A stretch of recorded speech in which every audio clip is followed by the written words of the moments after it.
नमस्कार, आप देख रहे हैं वीके न्यूज और मैं दृष्टि उपाध्याय। भारत में कोरोना से निपटने के लिए मोदी सरकार युद्ध स्तर पर तैयारियों के साथ मैदान में उतरी है। प्रधानमंत्री नरेंद्र मोदी अपनी कैबिनेट सेना के साथ हर परिस्थिति का जमकर सामना कर रहे हैं। मोदी की दूरदर्शिता और लॉकडाउन के फैसले के चलते भारत में कोरोना महामारी दूसरे देशों की तुलना में काबू में है।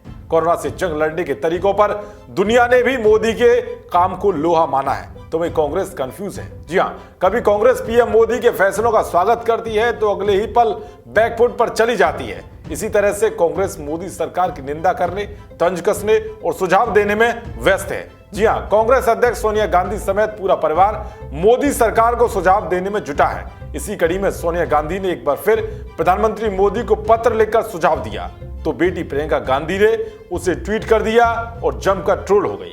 दरअसल सोनिया गांधी ने पीएम मोदी को पत्र लिखते हुए सुझाव दिया था कि राष्ट्रीय खाद्य सुरक्षा अधिनियम के तहत प्रति व्यक्ति 10 किलो अनाज देने के प्रावधान को और 3 महीने के लिए यानी कि सितंबर 2020 तक के लिए बढ़ा दिया जाए।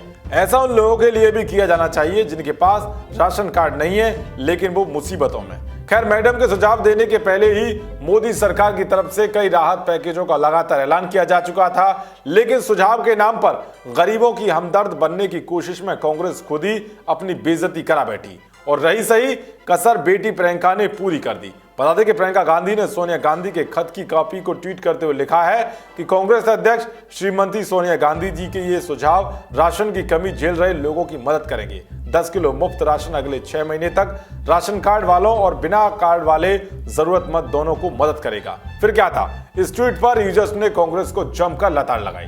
एक यूजर ने तस्वीर ट्वीट किया जिस पर लिखा था कि देश को ज्ञान की नहीं दान की जरूरत है। तो वही एक यूजर ने लिखा कि चुनावों के दौरान राहुल गांधी जी लोगों को 7,000 का प्रलोभन दे रहे थे और अब देश पर विपदा आई है तब किसी को 7 पैसे देने के लिए भी तैयार नहीं। वारे कांग्रेस, तेरे रूप, तेरे संस्कार, तेरे झूठ बोलने की क्षमता। तो वे किसी ने लिखा कि कांग्रेस की वफादारी को सलाम है। तबलीगी जमात ने पूरे देश में दहशत फैला रखी है, लेकिन मजाल है कि किसी भी कांग्रेसी नेता ने एक भी शब्द इन जमातियों के खिलाफ बोला हो। तो किसी ने लिखा कि कांग्रेस ने 100 में से 100 नंबर लिए अपने वोट बैंक के खिलाफ ना बोलकर। हिम्मत है कांग्रेस की जो गलत को गलत भी नहीं बोल सकती। हिम्मत है कांग्रेस की जो वोट के लालच में देश को भी ठेंगा दिखाने के लिए तैयार है।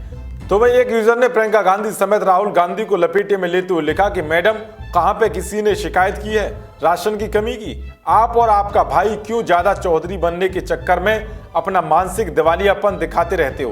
पहले जिन राज्यों में आपकी सरकार है वहां पे कुछ करके दिखाओ, दूसरों को ज्ञान बाद में बांटना। तो वही एक यूजर ने कांग्रेस की घटिया राजनीति पर निशाना साधते हुए लिखा कि मोहतरमा, कांग्रेस शासित राज्यों में ये रोजाना क्रियान्वित है, पहले ये बताएं, और अभी मोहतरमा मानवीय संवेदनाओं की बात कर रही हैं और फिर जल्दी अर्थव्यवस्था गिरती जीडीपी पर राजनीति करेंगी।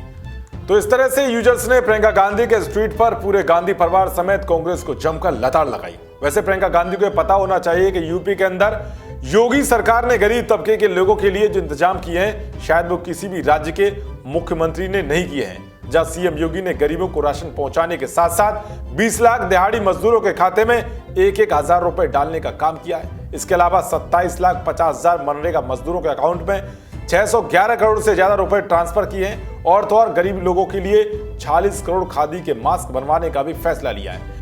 इसके साथ ही पुलिस प्रशासन घर घर जरूरी सामान पहुंचा रहा है। यहां तक कि कहीं से भी ये खबर सामने नहीं आ रही है कि लोगों को किसी भी तरह की कहीं से कोई भी परेशानी हो रही हो। यहां तक कि योगी के हॉटस्पॉट मॉडल को पूरे देश में सराहा जा रहा है और हर राज्य अपने अपने हिसाब से उस मॉडल को अपने राज्यों में लागू कर रहे हैं जिसका उनको फायदा मिल रहा है। मगर फिर भी कांग्रेस इस संकट की घड़ी में भी अपनी राजनीति चमकाने के लिए झूठ पर झूठ बोल रही है। कांग्रेस की ऐसी हरकत पर आपकी क्या राय है? कमेंट बॉक्स जरूर बताएं। देश और दुनिया की तमाम खबरों को पाने के लिए देखते रहिए वीके न्यूज। शुक्रिया।